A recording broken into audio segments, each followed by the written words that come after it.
நீதிமன்ற செய்தியாளர் ராம்ஜி தரும் இதர தகவல்களை கேட்டறிவோம். ராம்ஜி வணக்கம், கூடுதல் விவரம் என்ன?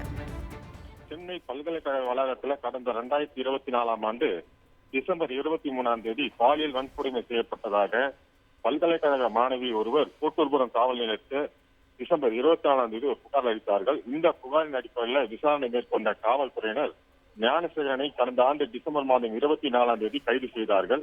பின்னர் கோட்டூர்புரம் காவல்துறை மேற்கொண்டு விசாரணையை மேற்கொண்டு வந்தார்கள்.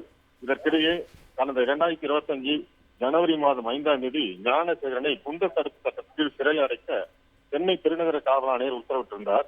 இந்த வழக்கை விசாரித்த சிறப்பு புலனாய்வு குழு கடந்த பிப்ரவரி மாதம் 24ஆம் தேதி சென்னை சைதாப்பேட்டை 9வது நீதிமன்ற நடுவர் நீதிமன்றத்தில் ஞானசேகரனுக்கு எதிராக சுமார் 100 பக்க குற்றப்பத்திரிகையும் தாக்கல் செய்தது.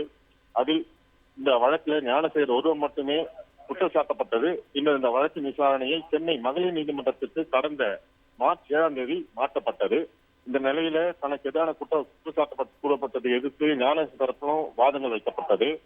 காவல்துறை தரப்பிலும் இது தொடர்பாக ஞானசேகரன் குற்றவாளி என வாதங்களும் வைக்கப்பட்டது. அதுல பாலியல் வன்கொடுமை ஆதாரங்கள் அழித்தல், பெண்கள் சட்டவிரோதமாக கட்டுப்பாட்டில் வைத்தல், நிர்வாணப்படுத்தல், மிரட்டல், அந்தரங்க புகைப்படம் எடுத்து வெளியிட்டுதல், பெண் வன்கொடுமை செய்து உள்ளிட்ட தகவல் தொழில்நுட்ப சட்டம், பெண் எதிரான வன்கொடுமை தடுப்பு சட்டத்தில் மற்றும் DNS சட்டத்தில் 11 பிரிவின் கீழே ஞானசேகரன் எதிராக குற்றச்சாட்டு பதிவு செய்யப்பட்டது.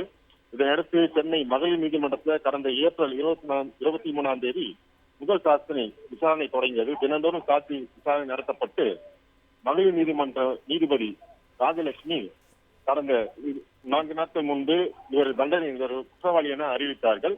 பின்னர் இந்த குற்றவாளிக்கான தீர்ப்பை இன்று அறிவிக்கப்படும் என நீதிபதி ராஜலட்சுமி உத்தரவு பிறப்பித்தார்கள். அதன் அடிப்படையில் இந்த வழக்கில் தீர்ப்பளித்த நீதிபதி ராஜலட்சுமி ஞானசேகரனுக்கு ஆயுள் தண்டனை விதித்து உத்தரவு பிறப்பித்திருக்காங்க. 30 வருஷம் சிறை தண்டனையும் அதாவது 90,000 அபராதமும் விதித்து உத்தரவு பிறப்பித்திருக்காங்க. தகவல்களுக்கு நன்றி ராம்ஜி.